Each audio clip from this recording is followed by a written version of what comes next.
तकरीबन सब लोग जानते हैं कि सैमसन कितना बड़ा योद्धा था।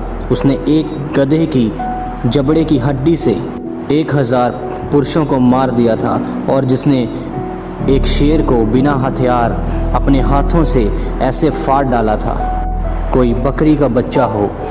क्या आप जानते हैं कि उसकी ऐसी असीम शक्ति का क्या राज था? क्या परमेश्वर उसके साथ थे? वो राज था परमेश्वर का आत्मा। पर आप क्या जानते हैं कि परमेश्वर का आत्मा उसके अंदर नहीं रहता था? हालांकि परमेश्वर ने सैमसन को चुना था कि वो इजराइलियों को पलिश्तियों के हाथों से बचाए, फिर भी परमेश्वर का आत्मा उसके अंदर नहीं रहता था। अगर आप बाइबल को ध्यान से पढ़ें तो परमेश्वर का आत्मा सैमसन पर कुछ समय के लिए उतरता था और फिर वापस चला जाता था। 14 अध्याय उसकी 5 आयत से हम पढ़ेंगे, तब शिमशोन अपने माता पिता के संग ले तिम्ना को चलकर तिम्ना की दाग की बारी के पास पहुंचा। वहां उसके सामने एक जवान सिंह गरजने लगा। तब यहोवा का आत्मा उस पर बल से उतरा, बल्कि उसके हाथ में कुछ न था, तो भी उसने उसे ऐसा फाड़ डाला जैसे कोई बकरी का बच्चा फाड़े। अपना यह काम उसने अपने माता पिता को ना बतलाया। हालेलुया।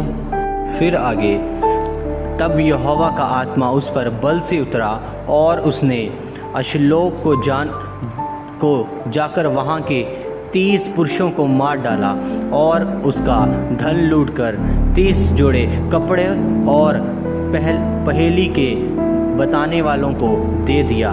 तब उसका क्रोध भड़का और वह अपने पिता के घर चला गया। न्यायियों अध्याय 15 उसकी 14 आयत में लिखा, वह लही तक आ गया तो फिलिस्तीयों उसको देखकर ललकारने लगे। तब यहोवा का आत्मा उस पर बल से उतरा और उसकी बाहों की रस्सियां आग से जले हुए सन के समान हो गई और उसके हाथ के बंधन मानो गलकर टूट पड़े।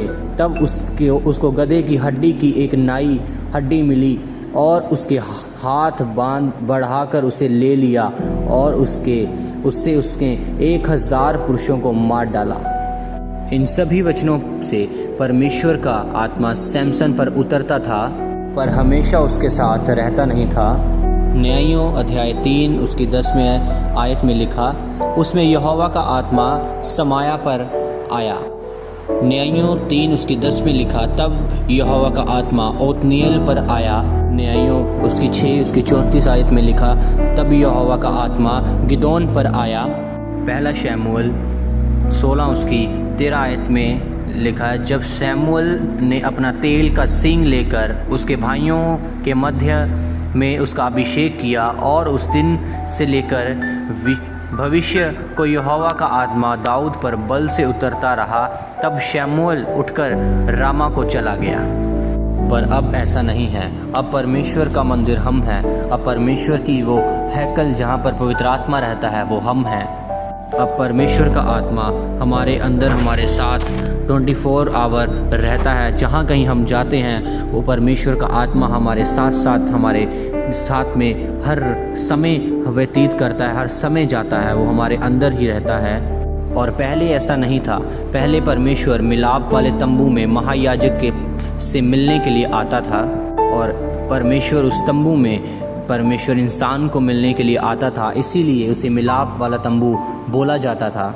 निर्गमन अध्याय 33 उसकी 5 में, क्योंकि यहोवा ने मूसा से कह दिया था कि इजराइलियों को मेरा यह वचन सुना, तुम लोग तो हठीले हो, यदि मैं पल भर के लिए तुम्हारे बीच होकर चलूं तो तुम्हारा अंत कर डालूंगा। इसलिए अब अपने अपने गहने अपने अंगों से उतार दो कि मैं जानूं कि तुम्हारे साथ क्या करना चाहिए। फिर आगे निर्गमन 34 की 9 में, और उसने कहा, हे पर प्रभु, यदि तेरे अनुग्रह की दृष्टि मुझ पर हो तो प्रभु हम लोगों के बीच में होकर चलें। ये लोग हठीले तो हैं, तो भी हमारे अधर्म और पाप को क्षमा कर और हमें अपना निज भाग मान के ग्रहण कर। परमेश्वर इतने पवित्र हैं कि वो पाप को देख भी नहीं सकते और उसे देखना भी नहीं चाहते हैं। और परमेश्वर और अब इतना और अब परमेश्वर इतने पापी इंसान के साथ किस प्रकार रह सकता था? इसका जवाब था मिलाप वाला तंबू। और उस तंबू में परमेश्वर रहते थे और उसे एक अलग स्थान में बनाया जाता था, लोगों से दूर बनाया जाता था।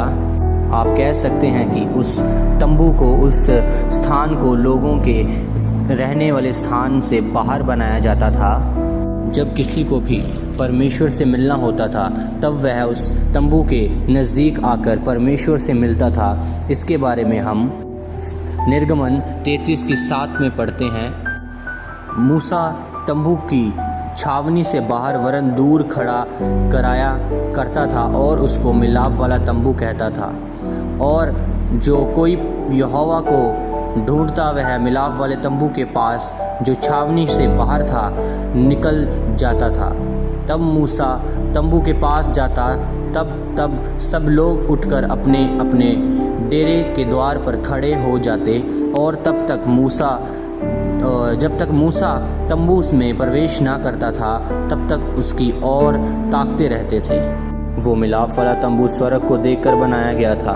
जब मूसा ने परमेश्वर के द्वारा दर्शन देखा, जब परमेश्वर ने मूसा को दर्शन दिखाया और उस दर्शन को देखकर मूसा ने मिलाप वाला तंबू बनाया था। अब जिस प्रकार परमेश्वर उस मिलाप वाले तंबू में रहते थे, अब वो परमेश्वर हमारे अंदर रहते हैं। आने वाली वीडियोस में मैं आपको बताऊंगा कि इस धरती पर मनुष्य के रहने से पहले कौन रहता था और कैन को उसकी पत्नी किस प्रकार मिली और स्वर्ग कहाँ पर है, क्या कोई जहाज और वैज्ञानिकों द्वारा बनाया गया कोई भी रॉकेट स्वर्ग तक जा सकता है और स्वर्ग कितनी ऊंचाई पर है। और मैं आपको ये सब चीज़ें बाइबल के द्वारा बताऊंगा। और आप अगर हमारे चैनल को सपोर्ट करना चाहते हैं तो अपनी प्रार्थनाओं में हमें याद रखें। आप हमें लाइक और शेयर करके भी इस वीडियो के द्वारा हमें सपोर्ट कर सकते हैं और परमेश्वर आपको आशीष दे।